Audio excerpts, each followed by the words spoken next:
I call this work session meeting of the San Marcos City Council to order. Today is Tuesday, December 17th of 2024. The time is 3 o'clock. Ms. Trevino, would you call the roll, please? Ms. Rodriguez. Here. Mr. Scott. Ms. Garza. Mayor Houston. Here. I'm here. Oh, thank you. I think Ms. Garza has just gotten here, or on. Mr. Gonzalez. Here. Mr. Gleason. Here. And Mr. Mendoza. We have a quorum present. All right. First is our citizen comment time period.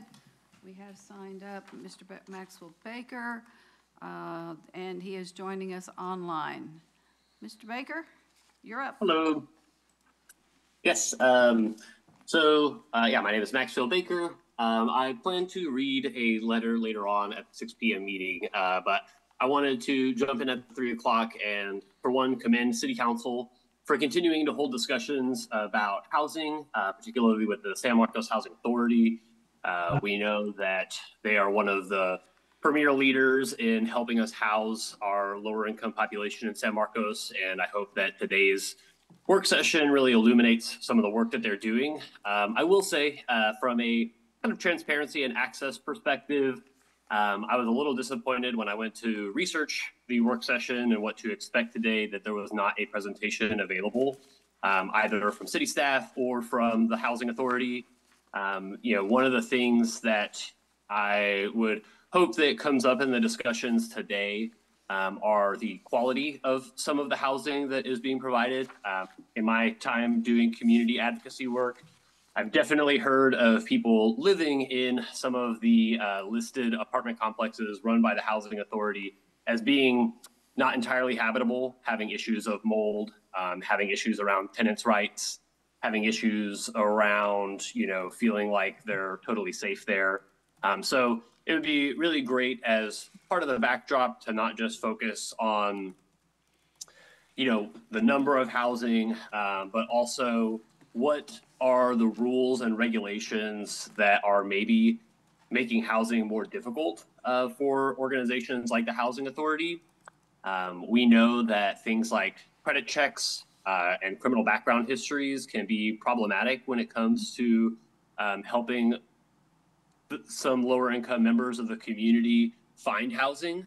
And as you all will be discussing your legislative priorities at the 6 o'clock meeting, this could serve as a really good backdrop for not only you as our council members, but also for the community to better understand how we can organize and support the Housing Authority and other organizations that work in that realm to provide better quality housing for everybody. And I understand and imagine that some of the conversation today will focus on the rather large waiting list that we have around these style of units.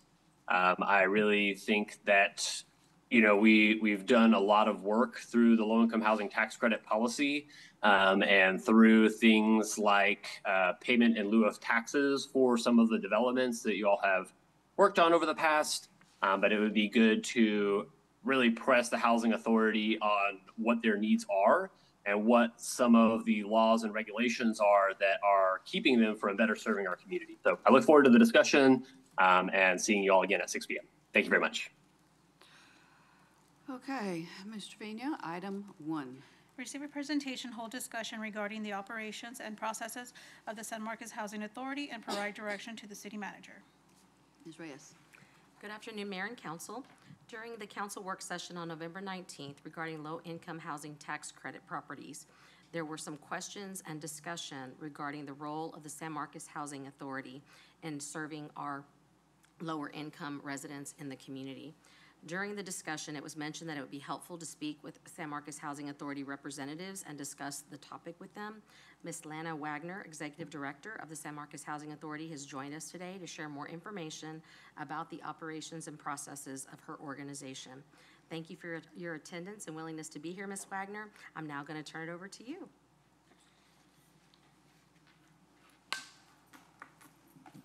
Good evening. Hi, my name is Lana Wagner. I'm the Executive Director at the San Marcos Housing Authority. And if we get into public housing, also, I'd like Sylvia Flores, who is the Public Housing and Section 8 Manager. So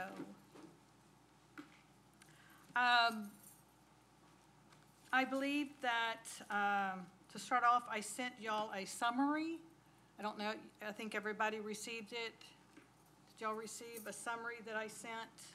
Well, it came in, An email, I came in think it late. came in So- today. So basically is what I did is just explained the public housing, Section 8. I went through the units, and the process, the waiting list. And I'll go through that, and then kind of some feedback on our partnerships with the LIHTC. Is that, can we go through this? The San Marcos Housing Authority basically owns property in San Marcos and manages it only in San Marcos. This is through HUD. It's our public housing properties, and I listed a location. We have total of 287 housing authority property. And we have the locations are at Allenwood. We have 123 there, which is located at 1201 Thorpe Lane. Then we have CM Allen Homes, located at 801 River Road. We have 100 units there. Chapultepec Apartments at 701 South LBJ. We have 30 units there.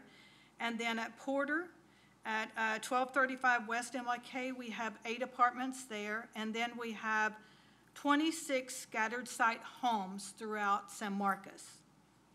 That is with our public housing.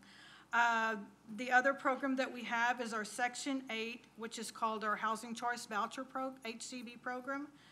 And that covers is landlords that have properties in Hays County. The regular vouchers that we have are 251, and which includes 16, well, also we have 16 VASH vouchers, which are for veterans only. Then we have what we call our special vouchers, our emergency housing vouchers. They're called our EHVs. We're offered 35 at the time. Now we have 30, but they are no longer being issued. Then we also, through our Section 8 program, we have what we call a portability, and it allows any Section 8 tenant that has a voucher, whether it be from an outside housing authority or housing authority with San Marcos, they can port in or port out, as long as you have a voucher. Then we have our Section 8 new construction program, which is located at 503 Springtown Way. It is for disabled elderly apartments only, and it's 60 units. All vacancies are filled from the waiting list. A copy of the waiting list policies have been included with your packet, just in case any questions or later on at some time y'all have questions. We have a policy included for the public housing and the Section 8. They're 2 different policies. I know. Could you just quickly talk about Section 8 Section 8? and that it's not an apartment complex? Okay. Basically, Section 8, and can I allow Sylvia to step in? Since I'll let you step in, Sylvia. Just to make sure that everybody in the audience knows what Step down. that is. Section 8. Yes, so regarding Section 8, that is the Housing Choice Voucher Program. We provide rental assistance to low-income families. Families get to choose where they would like to reside in Hays County, and we help them by paying a portion of their rent. So their rent is actually based on 30% of the annual adjusted income is what goes towards rent, and the rest is what we pay. So a resident can choose to live in an apartment, mobile home, duplex, anything that's livable that we do have to inspect it. It has to qualify under a housing quality standard inspection that HUD puts out that we have to inspect, make sure everything does meet their criteria. If it does, then we go into a contract with that landlord and we provide them rental assistance at that place. They can choose to stay there for their entire time on Section 8, or they can move every year if they want to, depending on where they are most satisfied or meet their family need. So that's what the Section 8 program would entail. Right, and if they choose to move, then it's another inspection and agreement with the landlord That is at the new correct. place. Yes, ma'am. Okay, thank you very much. I think that framework is going to be helpful. Thank you. Thank you. But our Section 8 program, remember, it is a waiting list first, and then Right. you go through a process, public housing and Section 8, and Section 8 new construction.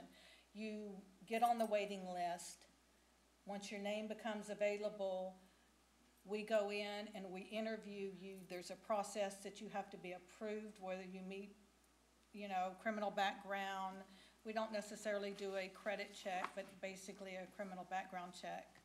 And then, if you're approved, public housing, you can move in to an apartment that's vacant, or Section 8, you are then giving a voucher. So you don't get a voucher until you're approved.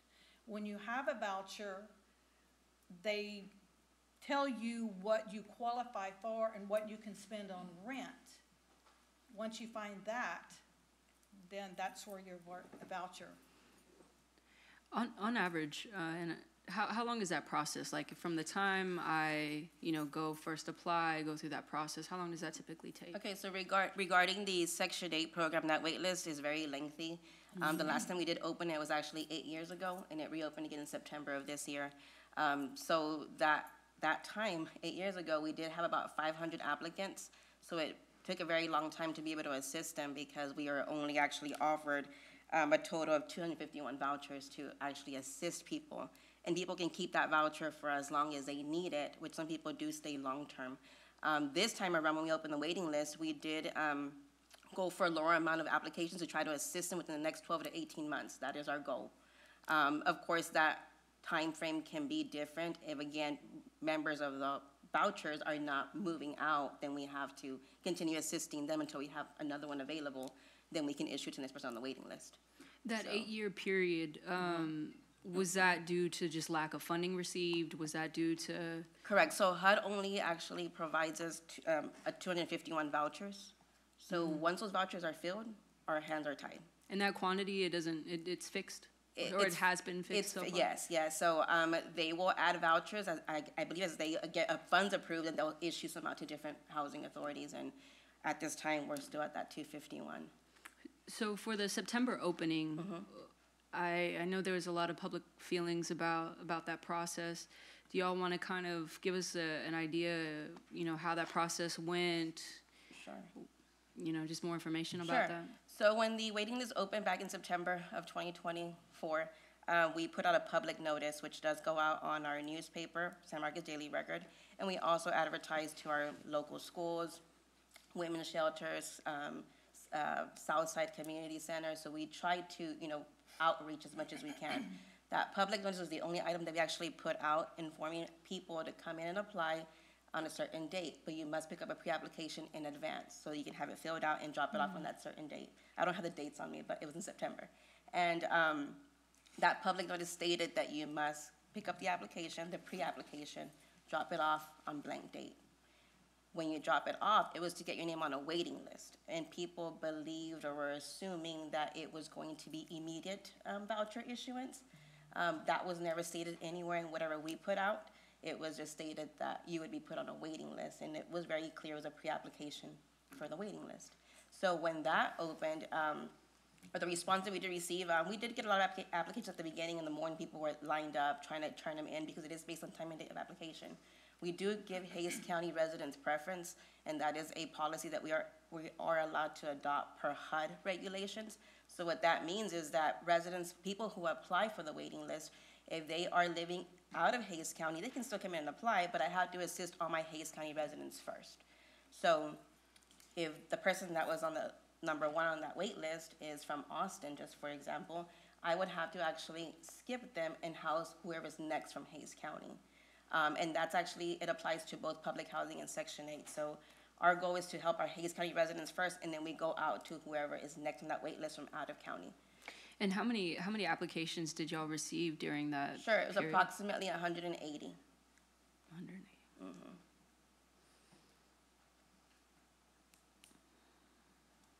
That was all. Okay. I'm not sure. Years back, maybe 20, 22 years ago, there were several homes that were built, for an example, on Lockhart Street, Durango Street, Martin Luther King.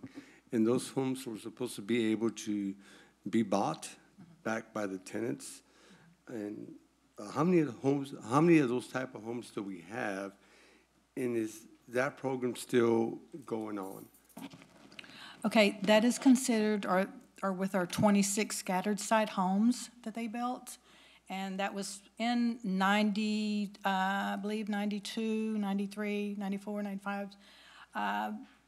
They were built, and to my understanding is, it was talked about that they were going to build and try and sell them, but to my understanding is they had to, whatever you sold, you had to replace.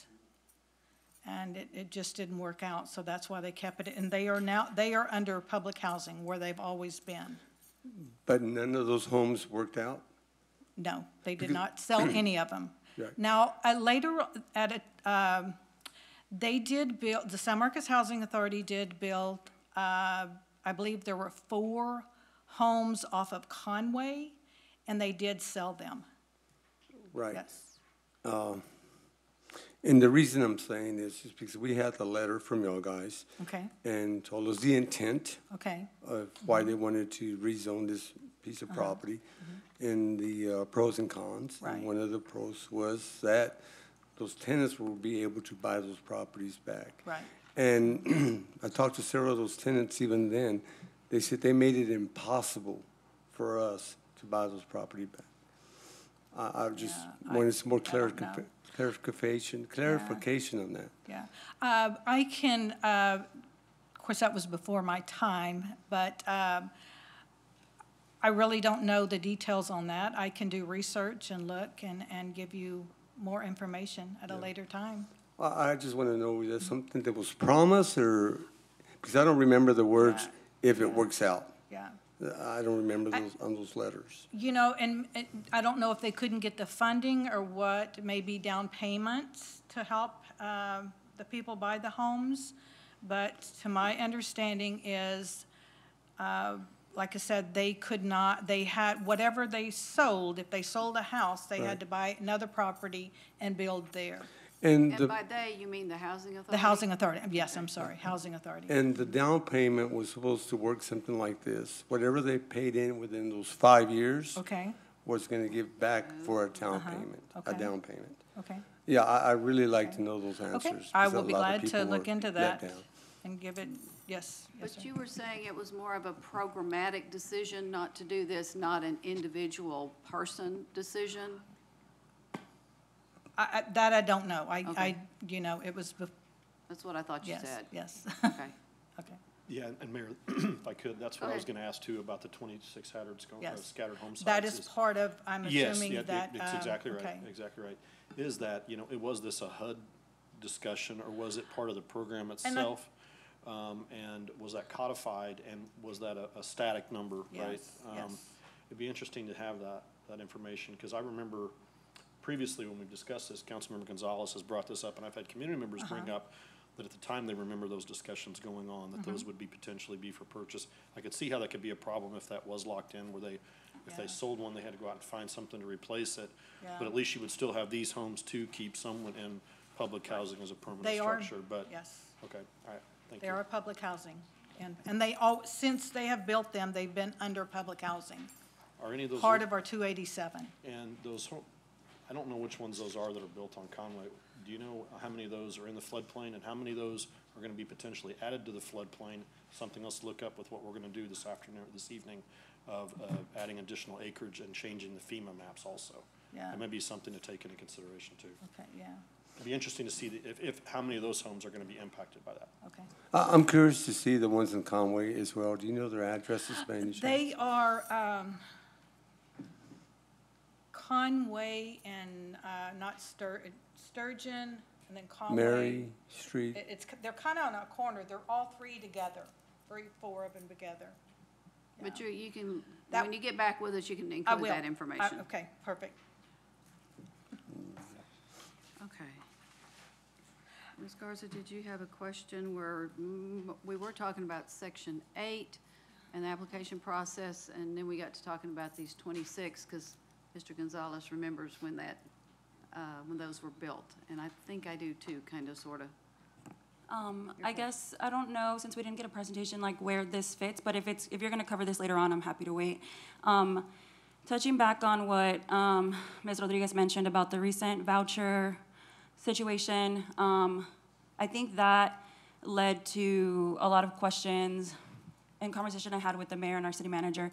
I'm like, whose lane is what? Like, whose lane is it to give y'all feedback? Because I want to thank you guys for the hard work that you guys do, but I also want to like gently push back on this notion that that notice was clear. We had internal conversations. We had many constituents reach out to us. I read it. I consider myself fairly intelligent. Many of our neighbors, and even sent it out to people not affiliated with this area at all and said, hey, if you were an average person reading this in the newspaper, what would be your interpretation? And their interpretation, and I think the general community interpretation, did not align with what you said recently. Like, before I walked in, I was following along on Zoom, so that's why I know.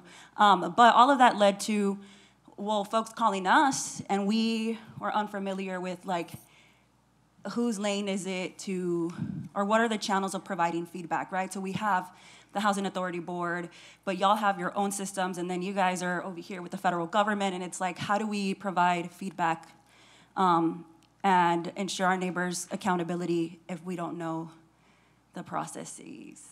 So I don't know if you're gonna go over that now. Happy to wait towards the end, wherever you think it flows best. So I do want to respond to that. So I'm sorry, so you're requesting the process of the application process or just the public notice that was posted on the newspaper that you have? I think it's like multi-pronged. So in that situation in particular, I think the question is, yeah, what the process is in general, but then two, what is the best avenue for our neighbors to give feedback? And then I guess in general, what is our role, right? So when folks were calling us, I was asking city leadership because I didn't know, like, I don't know what all strings you guys have or what types of parameters you guys have to follow with the federal government. So it's kind of just like lost in the sauce generally. Okay. So if anyone had any questions regarding that public notice that was posted, we were hoping they would contact the local office, which you did provide our phone number on that notice as well.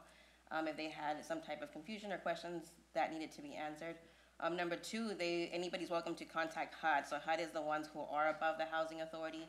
It's a San Antonio HUD office that they would be able to contact regarding any complaints or questions they may have about the Housing Authority or the business that we are doing. So that would be the two best options, is calling the office for hopefully getting assistance with their questions. Lana being the director, she would be the second person available if needed. And if not, it would be HUD in San Antonio. And HUD does typically, when someone calls in, they will call me and question. I'm sorry, I have one other question. Do y'all have a camera system there at those CM Allen homes, for an example? We do.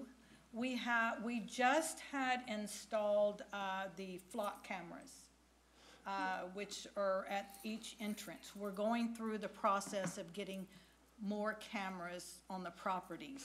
And the reason I bring this up, I went around with one of y'all's tenants, and they were showing me, look at that camera, it's all broken, it's been like that for months. And look at that apartment, it's been vacant for months or whatever. That's why I'm bringing it up, just to see why things are not getting fixed. You know, I think our properties are very nice. We do have a maintenance crew that we do work orders for, and they have a certain time to do a turnaround on our our work orders. The cameras, we are replacing those, and the vacancies of our units, we have what we call our make-readies and mods, depending when someone moves out or is evicted. It typically takes us 30 days because we get graded on those every year if we don't turn those around as fast as we can. But we don't like to do a fast job. I mean, we want to, now we're replacing floors and doing some big make-readies on those. And you said the make-ready is 30 days, or? Typically, yeah. It may take longer, just depending on how intent it is. Okay. I mean, if we had to strip all the sheetrock off, I mean, that gets in detailed. Right. It's longer. Right, I can And we understand reach that. out to HUD and let them know, they kind of go on a separate vacancy. Okay, Where they account for everything. And there again, that's how we're funded, by our occupancy. thank you. And typically, at the end of our fiscal year, the end of this fiscal year, we were rated at 95% of occupancy. So, Do you, since you're out- do out you of have the a, 287 units. for your tenants, do you all have some kind of program that can let them know that there's an avenue for them to bring their concerns up without no retailing? We have a resident service council, yes, on the different sites. And as I've always said, when I do the interviewing, when they come in, my door is always open. They can call and come in and visit. Any concerns, we do have property managers pretty much at every site. So if they have any concerns. Okay, and those are probably work orders and done pretty quickly. We try to do them, yes. Yeah. There again, we have to do them promptly. We are graded on that also through HUD, All right, so. thank you. I would love to take one of y'all through some of our new units that we've remodeled and that upgraded. I would like to take that offer. Okay, I'd like to go back to the 250 and the Section 8. Okay? Now, it just so happened that the day that there were a couple of questions, and Ms. Garza had sent me a text, was the day that y'all were doing a presentation at the Homeless Coalition. You were there, correct? Yes. And great job. It was a wonderful presentation. And then you remember I asked y'all a bunch of questions afterwards. So, and there's some questions I didn't think to ask. So, the application's being addressed in 1, 2, 3 order, taking Hays County first. Is that a HUD rule or is that a local rule? So HUD provides preferences for us to be able to adopt. Right. So it's considered a local preference that we adopt. It's a local preference that they have said, Yes. that's good. Correct. Okay, so, okay. So that's a question, and then on the applications, you had given out 250. It was my understanding, because you felt like that was still gonna be a pretty long list for a while. And so you said you only got 180-something back? That is correct. So we only got approximately 180 back, and we went throughout the day, and no one came in to drop off the remaining amount of apps that we had given out. Okay, So we're not sure where those applications went missing, or why they didn't bring them in or fax them in. Okay. Because we were also accepting via fax. what do they have to do with the application? What supporting documentation must be provided, if any? Sure. So for the Section 8 pre-application, we did not require any documents. All they needed to provide was that pre-application that we handed out the week before Okay. the waiting list opened. Once they go on that waiting list and their name reaches the top of the wait list, we do what we call the application for admission. They Right. come in, that's when they actually submit photo IDs, birth certificate, social security cards, proof of income, but Yeah. that's not until your name comes up on that wait list for assistance. Right, because it could be 3 years later and things could have Correct. changed. So I get that, I just didn't know the answer to that, because I was thinking of those 70-something people, that they may have looked at what was required and went, you know, I can't do this, I don't have time, I can't get it done by the deadline or something. So that's just 70 people that, for whatever reason, Yes. didn't. Because they were all distributed. Didn't follow but through. Those 70 went missing. Okay, and so, do you have a deadline? I assume you probably don't ever get to the deadline, because so many people get there right when you say we'll start accepting the applications. But is there a deadline for turning them in? When the wait list open for Section 8, yes, we do have a deadline. We provide a, Yeah. so we're actually allowed to keep it open for a week, for months, you know. Oh, that was So, my for example, question. 8 years ago, it was open for approximately 6 months. That's how we got that 500 applicants. Okay. So that was too much for us to be able to actually Right. assist. No, That- I get it. yes. So yes, so we can actually, we can choose what time frame we would like to give out to the public. How long from. did y'all leave it open this last time? We were only open for that, for 1 day. We received for 1 day only. Ooh, Oh, so- okay. Go ahead. So that 187 and some change was that one day? One day. So it's not necessarily including, like, if somebody picked up a pre-application, didn't end up turning it in, it's not including those figures too? No. So would one be reasonable to assume that if that was open for longer than a day, we probably would have seen the floodgates open? Yes. And if people really were aware of the gravity of the situation, we probably would have seen more applications in? I believe so. So based on my experience working for the Housing Authority, I was working with Section 8 initially. In 2009, we opened the waiting list. That was my first time being there for a wait list opening. We opened it only for a day, and we had 300 applicants come in and went that one day. And then it opened again in 2016, I believe it was, and we had about 500 applicants in a matter of, let's say, 4 to 6 months.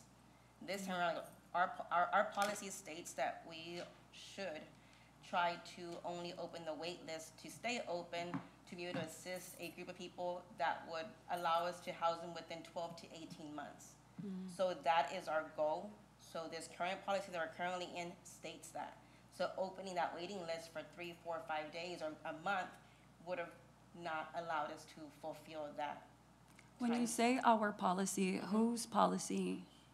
And how does that policy, is that like is that an internal policy or is Yes, that? so HUD requires for us to have a policy for each program. So for example, for Section 8, we have to have it's different programs, so it's a different policy. Section 8, we have our Housing Choice Voucher Administrative Plan, and that plan, when it is worked on, it's done by a different company that we hire to do that, but our board members have to approve of everything that's in that policy, and then it gets adopted. It does get posted to the public as well prior to that occurring. So that is a policy that HUD provides us items that we have options to choose and stuff that they say, no, this is what's required by HUD. So what we have options is we have to answer questions to determine what the policy will read. And as long as the board members approve of it and there's a public comment for it as well, then we adopt that policy. Oh, gotcha. Okay. In 2009, you said it was open for one day, and how many It was applications? approximately 300, I would say. 300, I thought you said. Okay. So why, in 2024, was it only open for one day? Because our goal was to assist these individuals within 12 to 18 months. So in 2009, it took us approximately 4 years to actually house 300 Right, applicants. okay. So I get that, but you'll recall that I had questioned one of the notices that had gone out, says we're going to give out applications, we're only going to accept 250. What y'all let me know is you were only going to give out 250, and you explained why and understood that. So if your intent was to take in 250, why would you not leave it open until you have 250? If you only intended to serve 180, why did you give out 200? This is going to sound rude, and I'm really just trying to understand. I'm really not trying to question you like it's going to come across, but I'm just trying to understand why if you determined the number was 250, why you wouldn't go ahead and give people time? Because if it's only open one day, and your work and childcare issues, whatever, you can't get there that one day, why would you not leave it open at least several days, a week? And of course, once you get your 250 back, of course, it would have to close. And that can be considered for the next waiting list, but I do want to state that many housing authorities, there's throughout the state of Texas and all the other 50 states that we have, every housing authority, most of them open it for a day. And that's only because of the fact that and that's for the smaller agencies might open only for that day because they don't have any vouchers. Austin, Houston, San Antonio, they have thousands of vouchers. So Right. they work differently. But I do understand that maybe that one day was not sufficient time for someone to come in and drop off the application, Yeah. but they were more than welcome to fax it, beginning at 8 a.m. Not a whole lot of people have a fax machine anymore or access to one. And Okay. you know, at closing time, there wasn't anyone else in line. Well, that was my next question. My next questions are, when you handed out the applications, was the day that you were going to accept the applications, date, time, and location, was that known? Was that provided to folks? Yes, that was on the public notice. So they knew that, okay. So that's good. What were those hours? And what day of the week was it? I do not recall. It was September the 18th. I'm not sure what, I believe it was a Wednesday. Okay, And it was a work day It was a during the work day. week, okay? And the time? It was, I want to say 8:30 to 4 p.m. Yeah, there's a lot of On people when you that turn can't 8:30 to 5. get Oh, there. I'm sorry, she has it here. Here's the 8:30 public to, I'm sorry, notice here. 8:30 to 8:30. 5. Okay, Yes. so if I had an application and I can't get there, and I asked my friend Ms. Garza, could you drop that off? Would you accept that? Yes, ma'am. Okay. I don't think the general community understood that, so, I was being tagged, and I think other of my colleagues were being tagged in a lot of community posts on, like, Facebook, and folks had, like, a lot of, questions about that, and some folks did chime in, oh, I went, and this was my experience, and other folks are like, I'm not even gonna bother because I called, and da-da-da-da-da, so I do think that's something that's beneficial of having these conversations, is that perhaps you all are not privy to that feedback, but we, at least I was, so yeah, I would say that, but is there a reason why, emailed applications would not suffice in that capacity? Fax from like 1999, I don't think it's like super. Yes, so actually the policy that we currently have does not allow us to actually receive them via email, but we are working on a new policy that will allow email to be accepted for applications. And again, that's a federal policy or that's an internal policy? Internal policy. Interesting. On this process, though, I mean, I know, I'll try to give some grace, because if the last time prior to September was 8 years prior, I mean, that's a long time. Excuse my ignorance, though, was the elongated gap, what are the reasons for that? What are the reasons for it only being, is it every 8 years, or that was just? No, that was just because it stayed open for so many months. So previously, the director that was in place chose to keep it open for a longer amount of time. So therefore, it lasted the 8 years because we could not assist everyone on that wait list. When this wait list opened in 2024, we still had approximately 30 applicants from the old waiting list still that we was not able to assist yet. And has there, and I don't know if this needs to come from our end or who it needs to come from, but has there been any petition to the federal government to, increase the amount of vouchers that we have? I mean, you mentioned that cities like Austin, Houston, San Antonio, they have larger quantities. Is that population-based?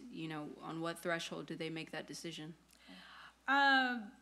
So we, for years, I've been here almost 30 years, we had 228 vouchers. And I went out and was saying that we needed more and requested through HUD. And even with our VASH vouchers, and they did give us 16 more VASH vouchers, and they have given us 8 more. They just give them in small increments. It's based on our population and our needs, and just kind of reaching out to let them know that we need more housing. And is more that vouchers. like an annual request that you make, or is that how frequently are we making the request for more vouchers? Well, HUD puts out there, and I've split them up, like our regular vouchers, special vouchers, and all that, because that's how they put it out there, like our emergency housing vouchers. They put out there, here's 35 that you can have. And my HUD rep called and said, hey, we think you need that, so I accepted them. And it just kind of like if they have, I guess if they have more money, then they will give out, I guess you'd say specials. It's like, okay, we're reaching out if you want to have emergency housing vouchers, which they don't have that anymore, but there will more than likely be something else that comes up. And I typically reach out and say, yes, we would like to try those, to see. Our emergency housing vouchers, they were very tough because they were done a little bit different than our regular vouchers. They were a little more lenient. Lenient meaning on our criminal background check, because even though the Housing Authority approves you through our checklist, doesn't mean when you go find an apartment complex, a landlord, that's our issue, doesn't mean that they will approve you, because they go back 20 years. Sure, and I know that's been a huge Yes, issue in cities like yes, Austin, yes. Houston, where you've had cities actually Yes. try to, Right. Uh-huh. address that, and the state makes it pretty difficult to actually address that. And HUD is trying to kind of revise that on the criminal background check, kind of being a little more eased on that. Because so- what level of charges are disqualifiers? Is it, missed, like, do they include only felonies? Do they? Sure, so HUD actually, what their 100% is rejection is going to be if you're a registered sex offender, and if you have been charged with manufacturing methamphetamine on a housing property. So those are just the two no's. Now, the other items are gonna be optional to the housing authority, how we choose to go. So for example, we go 5 years. So we only looking at your last 5 years of criminal history. So if you committed a crime 20 years ago and it was a felony, it's not going to affect you to be housed under public housing or Section 8. So that's an internal policy. So we Yes. could have the discretion to essentially ease up on that policy. Correct. And they do actually, HUD provides a, I guess you can say a chart on the items that they say no to, which is the sex offender and the methamphetamine. And it does include other smaller items, but they're not as, And they that don't fi- really put a year out for us if you, like. that 5 years, is it from the time of conviction? Is it from the time of? Time of conviction. When was that decision made? So the policy that we're currently working with for Section 8 is 2022, I would say. I don't have it on me, but. Good to know. Thank you. But remember, even if we ease up on ours, then they have the landlords that we have to battle. I mean, Sure. there are landlords that sometimes it's like, we need to fill apartments, and they will be a little more eased, but typically they won't. Are there typically charges that they're like, oh, we don't want to touch? I mean, yeah, they go back but they go back 20 years. I mean, they're really. 20 years? Yes, yes. But they are also checking credit history. So if you Right. have evictions True. on your record or owe their properties monies, these landlords deny for those. I was reasons. reading something about the eviction process being a little bit different for people who are in like public housing. Can y'all kind of give us the differences between, like, if somebody does get evicted from public housing, some of the barriers and difficulties they face in the future? I mean, I know people outside, if we get evicted, that carries different weights too.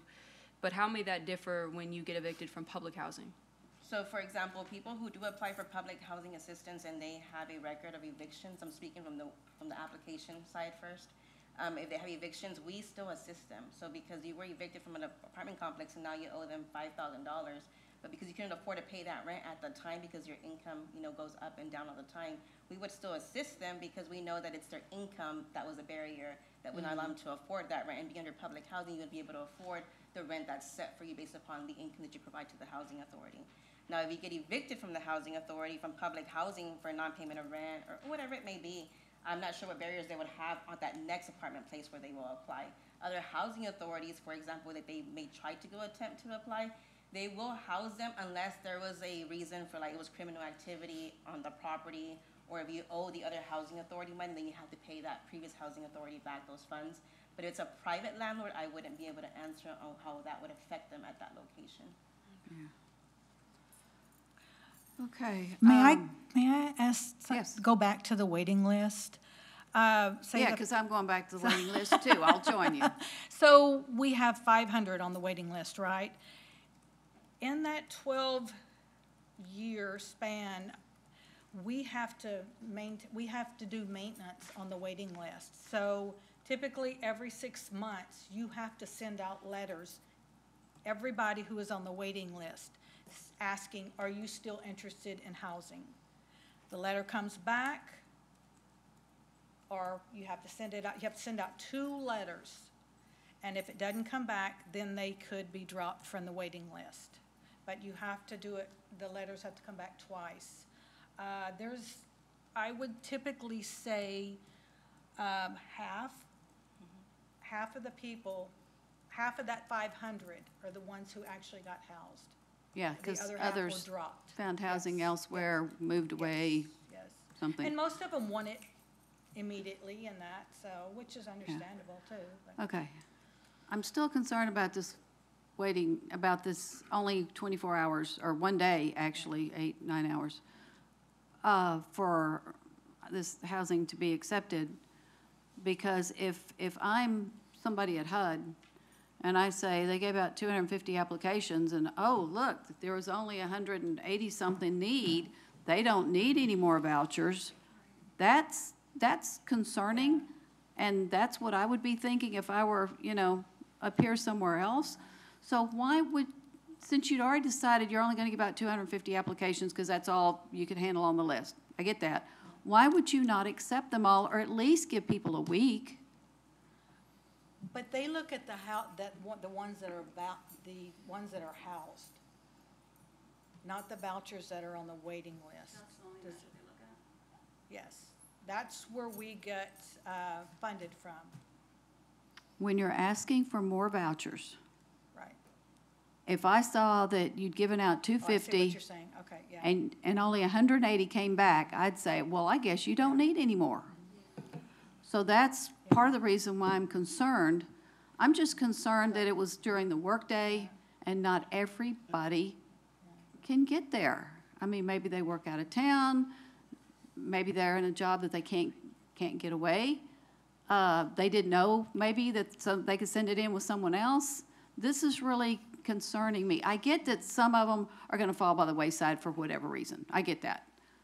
So if 10 or 12 didn't come back, maybe even 20, but to have that many that didn't come back, that's real concerning to me. Especially, Mayor, since they probably had responded in the last 6 months previously to a letter to stay on the maintenance list, right? That's what jumped out at me when you said that, is that they had already been.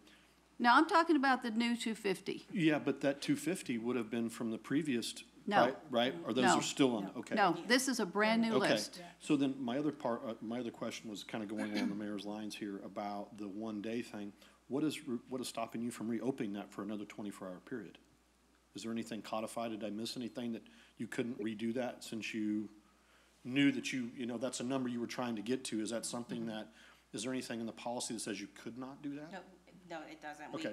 We could choose to. Do you have name, address, phone number of the people who picked up applications? Yes, ma'am. So you could contact them? People Yes. no, the one that picked up applications, no, I'm sorry, no, just the one that turned them in. not No, the- I'm, Right. No, just that. so we picked don't up. know who these 60-something people are, or however many there are. I have a question. Go ahead. So, okay, I guess all the questions I really appreciated, but I think my overall question is like, and I've tried to ask this, but I don't think I'm being super clear, so I apologize. Like, I just want to know whether there are like operational gaps or needs that are making it harder, or like a barrier to take in neighbor feedback and revisit internal policies to make the process more equitable. Like, for instance, the policy about allowing fax applications instead of emailed ones seems outdated, and could cause unintended barriers. And that's not like to be judgmental. Like, I understand. I work for a nonprofit. I know you're usually at capacity, understaffed, and especially now with the economy. Like, I'm sure you guys are just trying your best. But what I'm ultimately trying to understand is, to what extent does the city or like our city appointed, is it board, right? We have a board. Yeah, we appoint them. Play a role in supporting your operations? Like, are there areas where we can be of greater assistance? Because right now, it's still not entirely clear to me what our responsibilities are as a city, and I just want to make sure we're doing everything we can to help you. Like, it's really easy for me to sit here and be like, you should have done this or that or whatever, but I'm not there, and I do know that you guys handle a lot more things that are way beyond, like, the scope of your written job. Like, I've heard from folks who are tenants, so I just want to name that, but I think for me, it's just like, what can we do to better help? And to even like facilitate these conversations, perhaps like in another setting, like the mayor gets tons of feedback. Like, how do we better empower you with that? And then like, do y'all need volunteers? Do y'all need us to do something advocating to the federal government, or like, and I know that's like that's like a huge question. So like, I don't expect a super clear answer now, But you can let us know later. yeah. Okay. Because So we do go to Washington. Okay. Yeah. So let me throw this card. On our next opening of the waiting list, and we're putting it in our policy, we're going to do the lotto, which a lot of the housing authorities are doing that now, the larger housing authorities, which, I mean, They'll have a certain amount of time, we'll pick the dates, the week or whatever. You give them the application, then they'll turn it in. Everybody turns them in, and there's that lotto. So whoever turned it in first might not be one. Right. It's the lotto. That So, is the big, but that's going to be the next time you open applications, yeah. which could be 4 years from now? Or whenever it is? yeah, I think it would be less. Yeah, I think so, Yeah, yeah, I think it'll be less. Okay, and something that, the reason this 200 and something, why things don't open up very often, is as long as somebody still qualifies, they're still getting, I'm gonna call it voucher, not 137, you know, whatever it is, that they continue to get that as long as they qualify. So that's why things don't open up very quickly, because 200 and, let's say 90% of those people stay where they are, or they may go someplace else, but they're still qualified and they're still receiving a benefit. Correct, and I do want to add to that, that was a good comment, was our waiting list for Section 8. 85% of our residents that are on Section 8 are either elderly or disabled. So they will keep that voucher most likely till the day they go into a nursing home or they're gone, you know? Right. So most of our HCB program does consist of people who are disabled or elderly, who are fixed income. I didn't want to quite go there, but I kind of was thinking that was probably the case. Yes. Question. And I think, Ms. Okay. Rodriguez, you had mentioned in the meeting on the 19th, you were asking about the percentages of 55 and older on the way. Did I Probably. understand that? And Sylvia just said the 85%, and then for public housing, it's 45% out of the 287 units. I do want to touch on a point that Ms. Garza made, regarding operationally. Do y'all feel, and the whole point is for y'all to be absolutely honest, you know, because it is our goal to make your jobs easier because it benefits everybody else. So operationally speaking, do you feel that you have enough capacity to handle the current operations that y'all are tasked with? Like, is there something greater that y'all need, and if so, what currently hinders those needs from being met? So are you specifically talking about like the could waiting be in list when we general. open up? It could be in general, because yes, the waiting list opening up, did y'all have capacity for that? Was it oh snap, we opened it up and we're in over our heads because the need is so large, you know, kind of understanding on your end how we can better help y'all in your operations. Well, basically, we pretty much pool everybody that works for. And how many public- full-time works for staff do y'all housing. have? Or how many staff in We general? have 23. 23? That includes 4 maintenance, so, yeah. Okay. So And- we try to pull everybody that way that, you know, one's checking them in because you have to have your count. I mean, there's a station for every process. And we have to how your staff compensation, do y'all ever kind of figure out, do our staff feel like we are compensated well enough for this work? You know, we know staff being happy makes the work happen more efficiently. How is that? You can be honest. No, I think my staff, I have a very good staff, and even the day of the waiting list, I mean, like I said, these applications, and I'm going back to the waiting list and the applications, because they have to be stamped by date and time and minutes and seconds, just because, you know, we come in and we're audited on our waiting list, and you can't have 2 people have the same second, you know. So there's a station for every person, and I think staff did very well. We did it at the main office. I don't know if you know where the main office is. It's located at 1201 Thorpe Lane. And we just opened one door and ran them through, you know, and just kind of out the other. And you have to watch, because people who didn't have an application or want to pick up an application could get in line. So there's all kinds of scenarios that we have to watch. And So I found the notice, the public notice that was sent out. So walk me through the process. If I didn't go to that initial pre-application process, and I didn't go pick up that application, I didn't have somebody come and help me fill it out, and I showed up day of, on which was what, the 18th, I think is the day y'all opened it. And I showed up on the 18th without that pre-application. Could I have been then afforded to fill it out at that moment, or no? No, and the reason was because we made a limit of 250 applications. Even So though so all of the 250 were taken?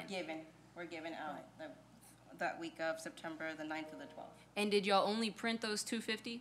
Yes. So let's say somebody came, took an application, didn't get the chance to actually come back and to submit it. That took away somebody actually getting a pre-application and having a chance to do it. Yes. That just seems faulty. Yeah, and I need to let Mr. Gonzalez in, but I'm just still 8:30 to 5. You didn't get the 250. That you weren't there past 5 the first day. Just, I'm just not getting it. And there again, like Sylvia said, HUD wants us to accept applications up to where we can house within 12 to 18 months. They don't want us to have a long waiting list. I get that, but 8 you years. already made that determination when you said you were only going to give out 250 applications. And So that's- why is all of a sudden 180-something the number? Because that's all we got turned in. How long do you think that 180 is gonna take to fill? I mean, are we still looking at that being a 12 to 18-month period, or is that a 4-year period, do you think? Because it may not make I know what you're getting at, Mayor, but I'm just trying to say it may not, we may be talking about a number here that it took 8 years That's what I asked them previously. earlier, is when would you be Yeah. opening up again? Yeah. And they said they're not, I said 4 years, and they said probably sooner, so that's been asked and And answered. typically, Well, but that was on a 250, like on the number you have now, what is your estimated time to That's fill what those? I asked. You said 4 years? No, I said 4 years, question mark, and they said Yeah. probably less. Okay. Yeah, I would say I'd about say- the 18 months Yeah. now. As of right now, we are currently in December, and no vouchers have been issued yet to any people who have applied as of September the 18th. But you still got those 30, Correct. So That they're, you're- they're the ones who are currently right? about getting vouchers, as people are giving them out, Yeah. they will get them. So the Mr. i- Gonzalez, hold on, he's been waiting for quite some time. Is Thank- your comment on this application process? Yes, it is, Section eight? ma'am. Okay, go ahead. Yeah. Going back to the question that my colleague asked earlier, what was the reason y'all didn't extend it other than 8:30 till 5, knowing that you had all That's these? what I've been asking. I mean, I just want what was the reason why? Y'all haven't answered that. there was no reason. We just picked the time from 8:30 to 5. Did you think you were gonna get the 250 in by then? Yes. But And you- like I but- said, it was probably, I'd say around 3 o'clock, when there was no one there. No one there to turn in applications. Pick up in Right. school. Yeah, I also think that the discourse online was one of frustration. Again, I spend quite a bit of time looking through that because I get tagged very often, even before I was in city council, like as somebody who did social service navigation for work. I think online folks were just kind of like, am I really going to ask for time off to go this if I heard this was my understanding? And there was a lot of confusion. So I wonder to what extent that put already stressed out neighbors to be like, okay, I'm not even gonna risk it, right? Like I'm hearing other people are experiencing X, Y, and Z, like they tried calling or da. This is all just speculation, but I do find it curious that people didn't show up, right? So let me ask this, what are your plans for next time? The lotto. We will have our new policy in place, and we will. But that's of the applications that you receive. Right.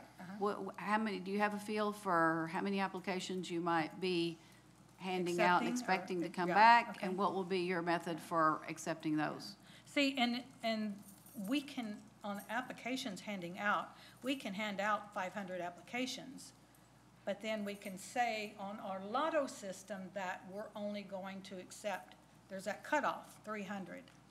I mean, we have not decided that. Okay, so, but what would be,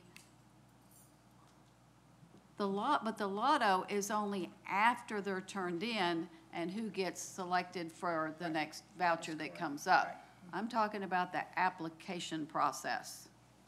about maybe staying open past 5, just Yeah. maybe more than one day. I do want to add to that, to answer that question is our software system that we currently use to manage our daily operations will be allowing us to do applications online, where someone can go on the internet and fill out a pre-application and submit it. So that is hopefully our next process is once that's integrated into their software system, we will be able to purchase that module to allow residents to now That- be able to apply online, and there has to be no physical interaction. Residents or potential residents? Potential residents. Okay. And is that part of your program you have now? Is that program like, does HUD say, hey, here's several sets of programs you can use? It's not individual to the San Marcos Housing Authority? Yes. There's- Yeah, HUD doesn't tell you what software to use. We use what they call MRI software. It's a known housing authority software. Okay. And they have to abide by HUD rule, I mean, it is HUD Okay, regulated. so there's in that. guidelines Yes, set up by that HUD is that are correct, required for yes. this program. Yes. And I'm glad to hear, because I was gonna Yes. suggest like that Yeah. doing 8 to 4 is just not Yeah. feasible for most Okay. working class people, so. Yeah, I get that you might think at 3 that everybody had come in, but Okay. I'm thinking that you'd stayed open till 6:30, maybe another day, you probably would have got another 30, 40 at least. And are you looking at doing a lottery system? When?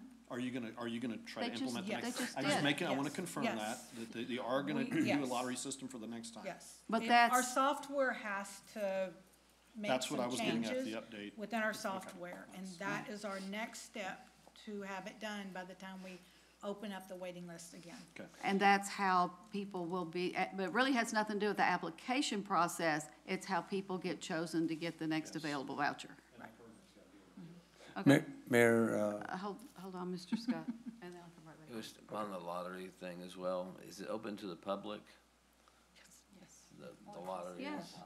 Well, it's open if you have an application in. I mean, is it physically, like you can watch the lottery on TV, right? And no one Yeah, but you have to have bought a ticket to win, And you have to file an application to win. right? But is that public when you do the lottery? So there's no, You're talking about the the system being It- public? Drawing our- of it all. yeah, the drawing of Yeah. it, how's that gonna work on a fair basis? It's giving Hunger Games. Yes, no, that's a good question. So we would have to adopt the policy to do the lottery wait list, which would actually entail the rules that HUD requires for us to follow for that process. And I don't believe that it'll be something public, only because it's a lot of personal information. How do you do the Hayes preference if you're doing a lottery? Oh, snap. That would have to be something that would have to change. In our We software. would have to, well, actually, the Hayes, we could remove the Hayes County preference if we do the lottery, but that would. Oh, no, you don't. No, So you we would don't. have to look into that. with Please our- don't give up one of the best things about the system just because you're gonna use Yes. another. We'll look into that further, to be honest. I can't answer the question. Maybe we can keep both. I just have to see what the policy is going to state, how it's going to read, and also what the software system will be able to allow us You to can do it just with like the lottery. you do it just like you do it now. When you pull the person one, okay, listen to me. Yes. When you pull person one and they're not a Hayes County person, you go to 2, right? You do the same thing with the lottery. If the first person that pops up isn't a Hayes County person, you go to the next one, right? Yeah, I mean, wouldn't that make sense? Yes, and I'm sure there's a way around that. It's just reading the policy once we adopt that. Who writes the yes, thank you, Mayor. This question, I'm not sure if now's the time, but it's regarding the apartment complex in front of Springtown, what we used to call Springtown. Springtown Villa? Yeah. When I was doing my canvassing years back, a lot of concerns were brought up to me about the safety Okay. of that complex. That people were in wheelchairs, there was no way to get down, the elevator, I don't know if they have elevators or not. Yes, they They do. were never working and da-da-da-da. How often does that get inspected by our fire marshal, and what deficiencies have they found that y'all took care of? We have our pretty regular inspections, and we do have a maintenance person that with I can't even think of the name of the company that comes out and inspects our elevators and that. quickly? Right, and what happens if there's, like I said, they're handicapped and wheelchairs and whatnot? They take a few days to get to it, and we have a fire, Is there a way we can put those people in the first floor instead of the third floor? And that's what we do.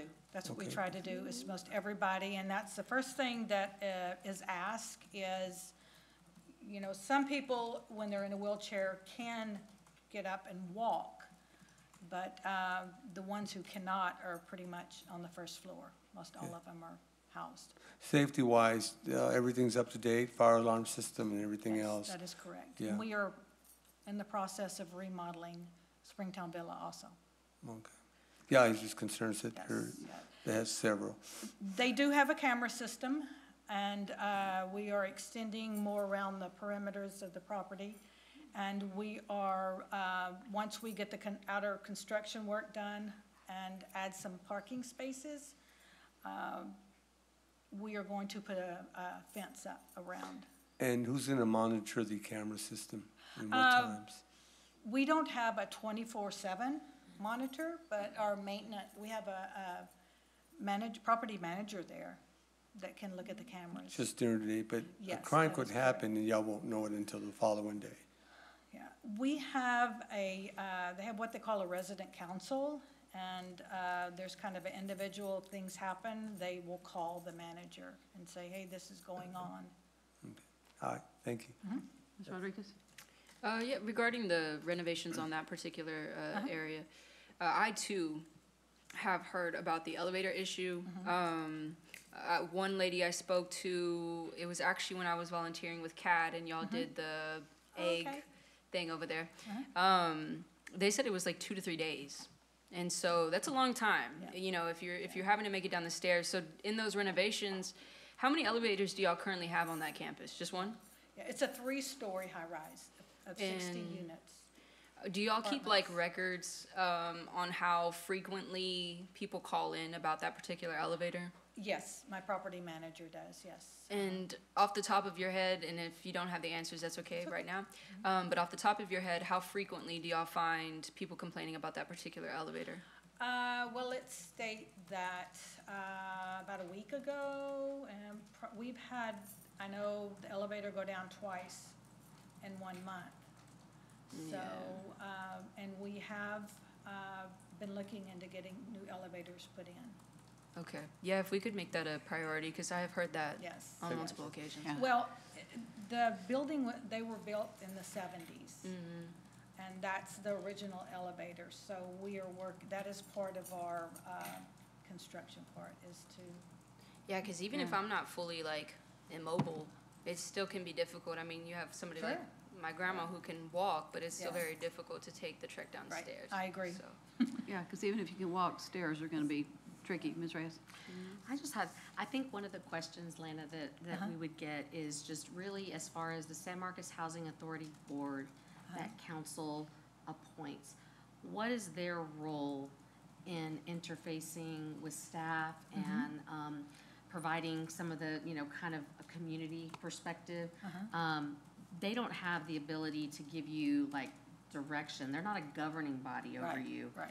So is it more that they're like an advisory committee? Is it Yes. something that's required by HUD because of the community in which you're in? So that's something just to help, because that's one of the questions was like, okay, can you do this or that? And I'm like, we don't have oversight, but I think the council needs to understand just more about that roles and responsibility as far as who they appoint, and is that just an advisory group? They're not necessarily a governing body to oversee your operations Right. and the way you do things Right. within your property. That is the federal government and HUD that dictate those standards, right? Okay, Yeah. I just wanted to clarify that, because I know we were So all the kind board's of. basically the eyes and ears of the community to hear things. Right. But as far as when you create a new policy, does the board, Approve. That is their deal. They go in and they approve. I go before, when we do any changes, HUD's coming down with a lot of changes, and we're updating our policies throughout the Housing Authority. And when we do that, I have to go before my board and have the policies approved. does it Yes. go to your board and then HUD for approval, or HUD and then your board? It goes, well, we have a company that does our policies, which goes by HUD rules and regulations. Okay. So when they give it to us, it's been approved by HUD. Okay. And Yes, then my ma'am. goal would be to go, when I have my board meetings, my agenda is to explain the financials or anything that's going on, or the public notice on the waiting list, how it went, and, things like that to feed So them HUD compliance information. is checked first, By- and then the board, given whatever width of things that they can choose from, do that. So, okay, Okay. Go ahead. when you say board, you mean the board that we appoint? Okay, and then you guys also have like another group of like residents for residents The resident council. council. But there is a resident on the board that we appoint. Yes. Gotcha. There is a slot for That that. is correct. So I guess technically, I'm trying to like imagine how it is where I work. Like the board is, I wouldn't say like your boss, but like, so who is your boss then? Like who do you My report to? board. The board, okay, gotcha, okay. Yeah. Yeah, okay, cool. That's helpful to know, because when folks were emailing us, I'm like, I don't know what y'all want me to do, and I also happy to be like in partnership and all of that, but I don't know, if I don't know whose lane is what, it's really hard for me to like even know how to be helpful. Exactly. I guess on that, do y'all have sort of like a document that kind of gives us direction on who does what role, as far as y'all are concerned, and then a document that we, I guess, could give out to people in the case that constituent concerns arise, sort of what that process is? Well, typically, we have a chairperson, and then we have a vice chair, so it goes by the roles like that, and that's who, Right. Yeah, that way, because it sounds like so many jurisdictional okay. questions, like who does Okay. what? Yeah. And that was even when I was working at the state, that was the same concern we had up there. Because almost always they would say, oh, no, our hands are tied, you got to talk to HUD. Yeah. Even for something like the elevator issue. Yeah. So some sort of like, Right. I don't know, y'all put together a really nice document when I came along on kind of whose role was what. An org chart. Yeah, there you go. I love a good org chart. Yeah, that'd be Like just kinda helpful. something for us Yeah. to better understand sure. who That plays would what role. I'd like to see, not necessarily the people, but the positions that you have. You mentioned Yeah. that you've got 4 maintenance, which I'm sure they stay busy given the number of units that you have, but that's not the Section 8 units because the landlord's responsible for those, Correct. right? That is correct. Okay. Are there any, this has been so informative, thank you. Great. Are there good. any I hope- questions? We've really focused on the Section 8 process because that is something that was more recent. Do y'all have any questions about the housing authority owned and programs? Because I got a whopper of a question coming, so y'all can, I just got a comment when we're done, but I don't have any other questions. okay, here comes the question. And that is, we've got Lightsey projects coming in here. And they're looking to be tax exempt. So they come talking to you. Do you actually own some of these new projects? Does the housing authority actually own them? The land, The land? And the land of the buildings? no, not the building, Just the land? yes. Interesting. Well, that should make the buildings taxable, shouldn't it? I think that's something we need to look into. Okay, so, I can give you a flow. well, let me just I'm get sorry, to go my ahead. question, Yeah. and then we may go back to that. My concern is that they claim, we're working with the housing authority, and therefore we're gonna be tax exempt. And then what I understood from you is that y'all aren't managing those units, which I get, I'm not suggesting any changes there. The one thing that's concerning me is that Hayes preference. If you own the land, can you tell them you've got to follow our policy of Hayes preference? That's my number one question of this whole session. We've never negotiated that with them. Why not? It just was, it was never, we have never negotiated with. Because San Marcos Housing Authority is different. I mean, we'd have to look in the rules and regulations from the affordable housing and, I'm sorry, I just went blank here. TDHCA? Yeah, TDHCA and fair housing. That's what I Right. meant to say, fair housing. right. But So if I HUD don't know, yeah. lets you do it, and so Mr. Aguirre, is this something that, you know, whenever they come in, there's a list of, I'm just going to throw out numbers here, we know they're not right. There's a list of 27 things that they have to choose from, and they have to do like 19 of them, whatever. And our committee, our housing committee, looks at all of that, and sometimes we might make a change or two up here, maybe not. Is that something that we could put in that agreement? And if you don't know now, and my apologies for not asking you My this initial before. thought is that, given that you have the authority to basically say no, Right, and, basically object to the request, I don't see why you can't put any conditions you want, because your alternative is, well, we'll say no. So, Right. see what I'm saying? That's my initial thought. If you can say no, why can't you say yes with conditions? well, we already That's- are, because yeah. we're saying you gotta have the bus, and you got, Yes. the groceries, and there's all the things that TDHDA, I guess, makes them do. The after-school programs and all that other stuff. So, And is that process what makes the building not be taxable? Is the fact that council's approving that and it goes to TDHCA, they Well- get it to be a tax credit property, so in essence, because the land's already non-taxable because it's the housing authority that owns it, so isn't that what makes the building not taxable, is because they've come to this council and they've been granted that then through TDHCA? I didn't realize that it was, because they told us, oh, but the housing authority is going to own this. And this is the first I have heard that y'all just own the land and not the buildings. right. This is the first anybody said that, so that was, Right. that's good to know. But that's what I understood, was that's what made the project overall be. But, but remember, non-taxable. that's not part of our approval, because, as I said, it's possible that a nonprofit could buy it after the fact. True. That whatever it is that would qualify, and we wouldn't even necessarily know Know it. that. Because we're approving the project and all of the benefits and things. And- So I hope that's not the case, Mr. Gary. And on taxability, I couldn't tell you right off the bat without looking at the, Okay. first of all, the tax credit regulations, but also the tax code on property tax exemptions, but I think it all comes down to the use.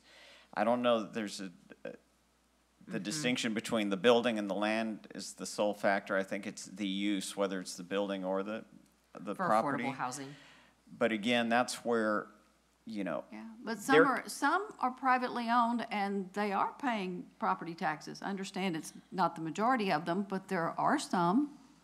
right, and that's where, again, Gotta when they look at come the- in for resolution of no objection, Right. again, since you have the authority to say, well, we're just not going to approve it, that affects their ability or where their ranking is with the limited allocations for, the award of tax credits. But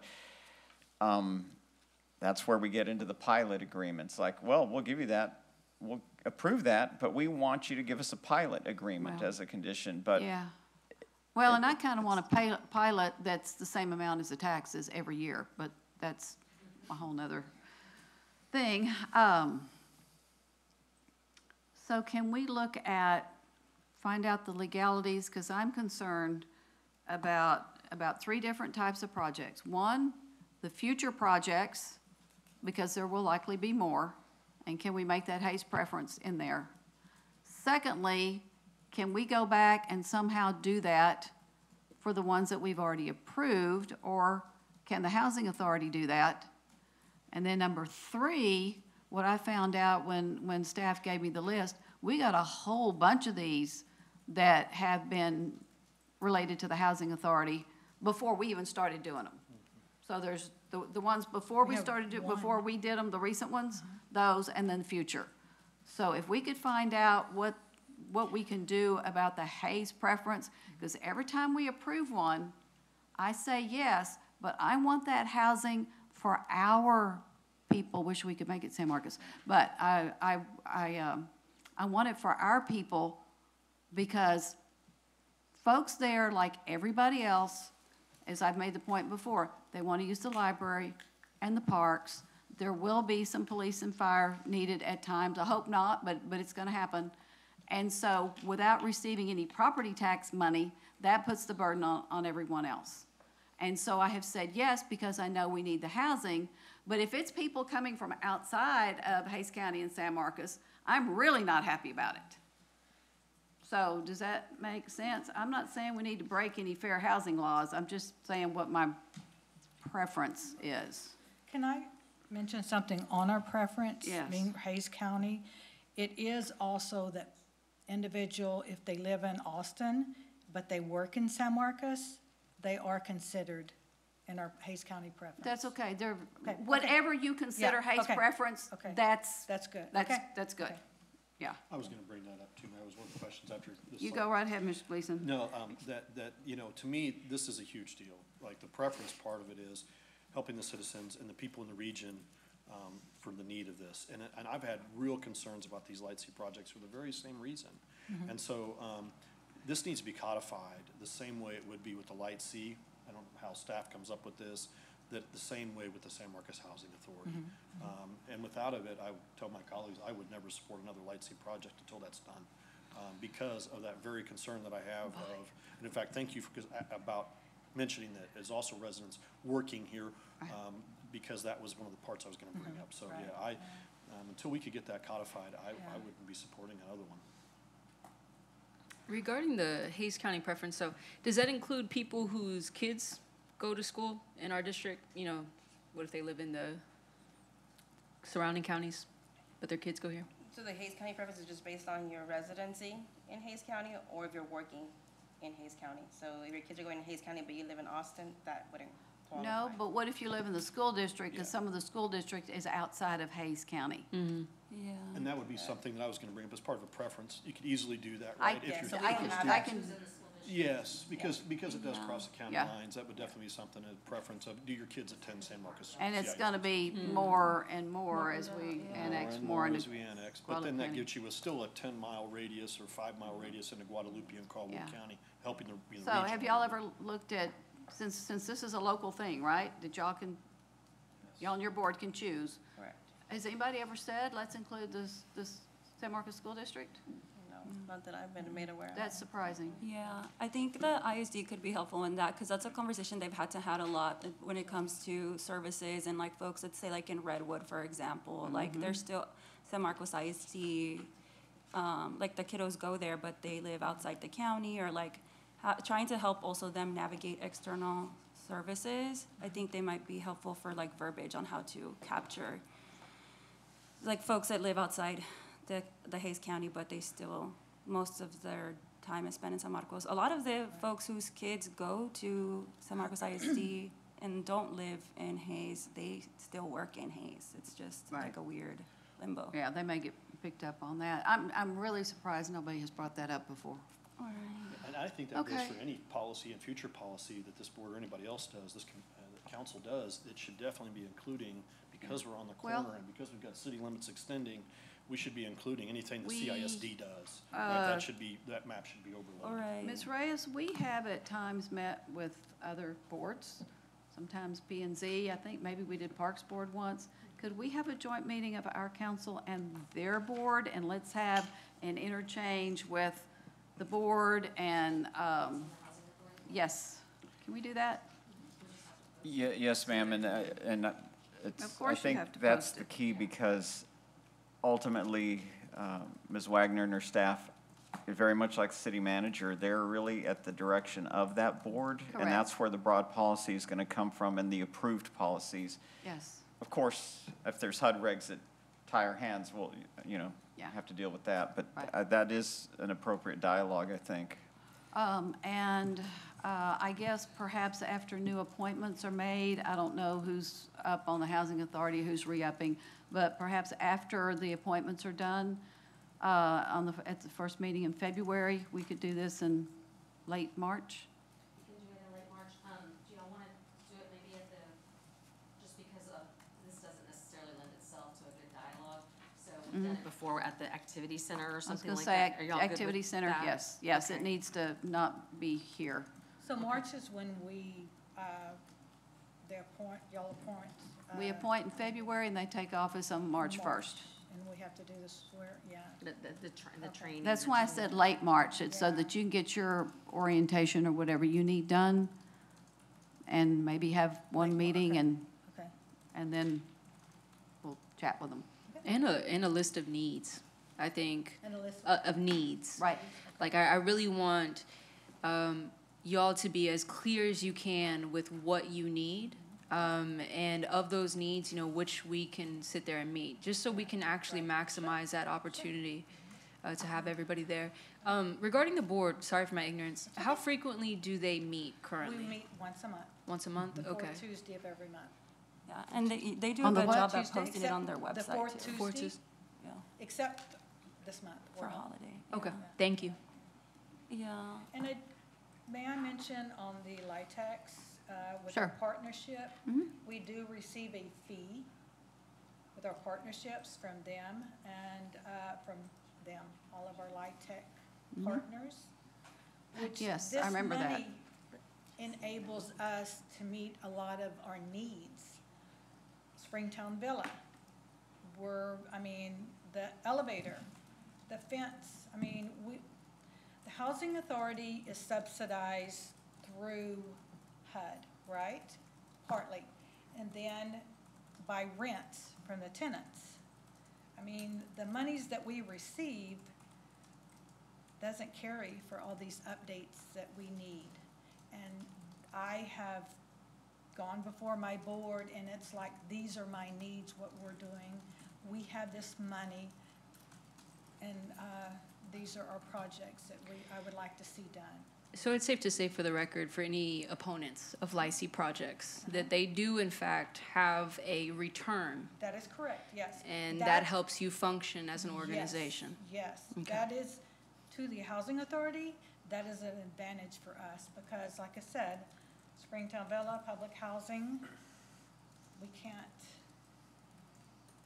meet those, a lot of those needs. Yeah. But it will also enable us homes, possible single-family homes, to build. Right.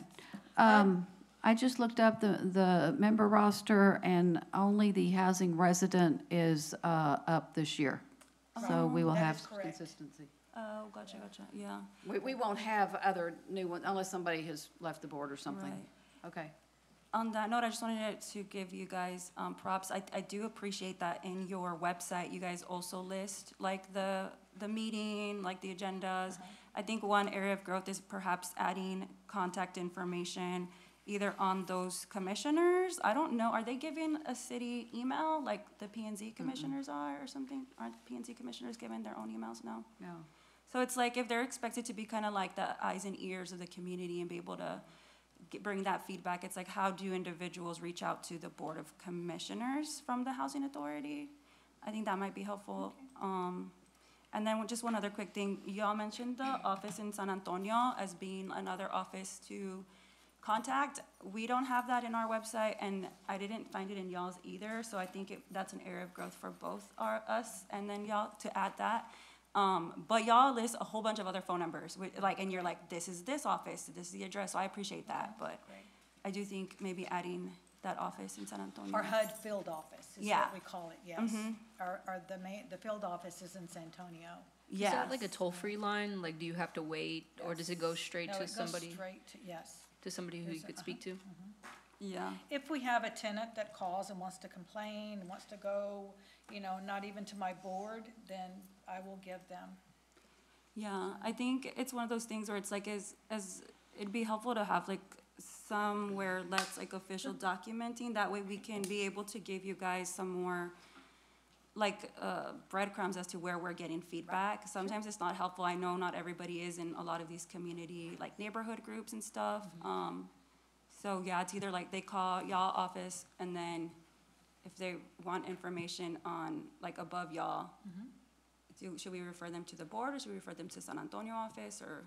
Housing, I would say San Antonio office. Okay, field because they'd be office. calling us, and I'm like, I don't know what y'all Okay. want from me. Yes, Okay. I can give you a number to call, because Gotcha. they're always, if somebody calls and complains or don't like the rent, they'll go to HUD, so. And if y'all could give us that number, the preferred Absolutely, number, and then we yes. can get that on our website as Okay. well. Perfect. And we are updating our website, so Looks we're pretty- overhauling it. It looks pretty good for now. I know websites is one of the things that a lot of folks struggle with updating, because I don't know, every time I've known anybody that updated their website, it was harder to find stuff, including ours. So that does not give me hope when I hear somebody's updating their website. Oh, okay. Anything else? Mr. Gleason, you said you Yeah, wanted to yeah, I say do. something? First off, I'd like to thank you. And this is extremely complicated. And I know Yes. just from the day-to-day operations, from your tenants to the state agencies, to the federal agencies, to our own internal policies, your policies, thank you for the yeoman work that you do. And please don't take anything that we've pushed back on you on as criticism in any capacity. We're trying to navigate this too. And I've been involved for quite some time now, and I learned a ton today. So thank you for all your work. And also, I live right next door to one of these apartment complexes and have seen it fluctuate over time. But thanks to the maintenance staff, everybody who does a great job, you know, I spend a lot of time at the park across the street, and anybody that works that helps over at the CAD store too. It's a real resource to the community, to my neighborhood, and we utilize it regularly. So thank you for all of your staff and for all the work that you guys do. We really appreciate it. Great, I appreciate it. And I thank you for what you do for the public and for the people. I know everybody's heart's in the right place, and I appreciate that very much about y'all. Thank you for the answers given today. This has been great and really educational. So we appreciate it. Staff will be in touch with you about Perfect. the joint workshop, and you've got the questions that you'll be getting back with us at some point in the not-too-distant future. I do know the holidays are coming up. So are we, I I had one more question, but just to Jump in. put it in the list for the next time, the joint meeting. Asking about, or maybe that's for us, like what is the trends for utility disconnections within the housing authority? I think that's been like a conversation piece in our community, like how can we better assist our neighbors in public housing when we're the entity that owns the utilities? Like what's, you know, yeah. do y'all always know when someone's having Yeah. trouble paying their bills? Because I do know that that some of your staff has been really helpful to neighbors who live in these, the different public housing, helping them navigate it. So I feel like there's an awareness, maybe not formally taken, but there is an awareness of need. So maybe that's something we can look into, the rates of how folks are struggling to pay their utility bills, because I feel like that might be something we can. Yeah. We'll And, talk about it. and with housing, they have to have electricity. They can be evicted for not having utilities. Wow, Gas that's- or, yeah. I do know that we received some grant money from FEMA for help on, utilities. Wait, who did? San Marcos Housing Authority does. Y'all have money We. to help with utilities? Yes. I'm sure it's Five not a lot. yes. Typically, it's $5,000. a year for everybody? Yes, yeah. Yeah. Yeah, I know y'all do a lot to help them navigate just access to their basic needs, including water and light. But I do think that might be helpful in our joint meeting to, yeah, cool. Okay. All And right. I'm glad then- to say that we have, sorry, one more thing. Go ahead. We have, at our different properties, our CAD store, and we have a Right. Podier Center. And I'm glad to say, as one of my staff came in, she was excited because we have like 30, and this is an after-school program of kids, even teenagers that we have been trying to get in. Yeah. And are not wanting to come, but they're coming now. I love And that. that is And that's so, great. it is so exciting. Right. And then our elderly, Oh, the elderly love it. And yeah. we have bingos. The bingo. And we Yes. appreciate being able to use the CAD building for city Right. meetings in the neighborhood. It's been Yeah. great, because there's been a bunch lately. Well, and it's Yeah. even, Full, yeah.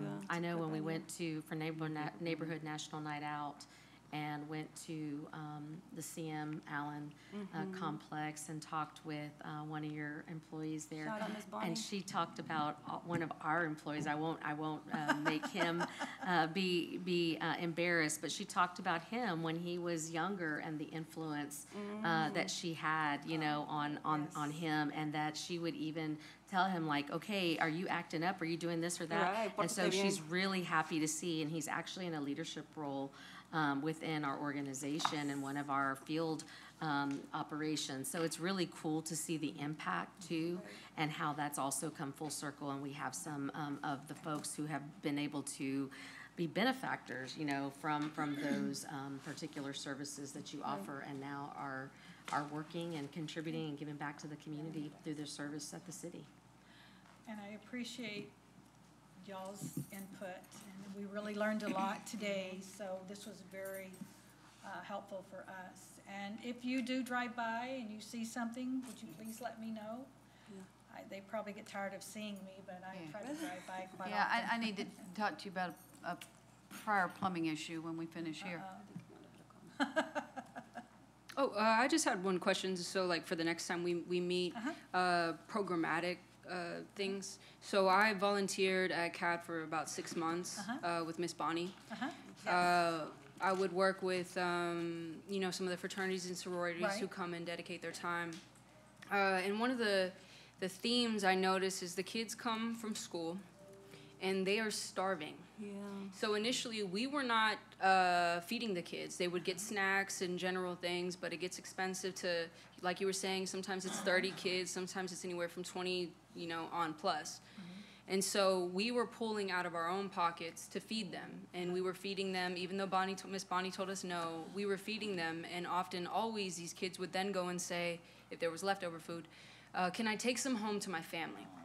And we were able to then kind of start to understand, okay, there's some serious need for food. There's some serious, I mean, there was a mother who came in one time, and her only ask was that she was devastated that she couldn't, she did not have enough money to purchase laundry detergent to wash her kids' clothes. And so I guess, like, you don't find many experiences like the Housing Authority, and I think that's why I appreciated volunteering there, where people live in such close quarters. It's a community, and you get to really see what do people need. And the need is tremendous. And so I don't know what the city can do as far as, like, developing mutual aid programs, or what we can do to make sure that they have what they need. I mean, you had some juveniles that we were working with serious mental health trauma. And your hands are sort of tied on what to do. We need a Friends of the Housing Authority. Exactly. Genuinely, because, like, one of the kids, I mean, he was about to age out, and we know in this state and across this nation that once you age out, it's almost as if the state stops caring about you. And he was dealing with his own personal legal issues and had no avenues. His parents, they wanted to be present, but they also had jobs. And so there was so much need, and I really want us to be able to identify how to better meet that need, whether it be food, clothing, whatever. And so, yeah, if y'all could kind of bring that back and kind of give us more of an understanding of, like, programs and what y'all have available for the kids and the older adults. So I do, on needing food and things like that, the Corps helps us out. They have like a pantry to where at the different properties that once a month that the tenants are able to come and choose, like laundry detergent, deodorant, or things like that they can come and take. They can only take so much, but they're able to take it, which has really helped them out a lot if they can't afford to buy it, so. That's it. But yeah, no, thank y'all. That was the only question I had, and really thank y'all so much for all your work. Thank you Thank y'all. so much for what y'all do. Thanks for being here. Answers were clear, so once I could get the question out properly. So yes, thank you to both of you. And again, great presentation at the Homeless Coalition meeting too. All right, thank you. Ms. Trevino, we will go to item 2. The City Council will convene in executive session pursuant to Section 551.071 of the Texas Government Code, consultation with attorney to receive legal advice regarding the matter of Whisper Master Community LP versus City of San Marcos, cause number 24-2917, filed in Hayes County District Court. So moved. Motion by Mr. Gleason to go into executive session, seconded by Mr. Gonzalez. Mr. Trevino, let's vote. All right, Mr. Scott. Aye. Ms. Garza. Aye. Mayor Houston. Aye. Mr. Gonzalez. Aye. Mr. Gleason. Mr. Mendoza, and Ms. Rodriguez. Aye. Motion passes 6-0. Okay. All righty. Oh, I bet she didn't stay, but that's okay. Turned from our executive session, which began at 4:40 and ended at 5:30. Ms. Trevino, do we have anybody sign up for Q&A? No. All right, in that case, there being no further items on our agenda, I will entertain a motion to adjourn. Second. A motion by Mr. Scott, seconded by Mr. Gonzalez. Let's vote. Okay. Ms. Garza. Aye. Mayor Houston. Aye. Mr. Gonzalez. Mr. Gleason. Mr. Mendoza. Ms. Rodriguez. Aye. And Mr. Scott. Aye. Motion passes 5-0. All righty. And we are done until our 6 o'clock. So we'll see you back in here 5:55.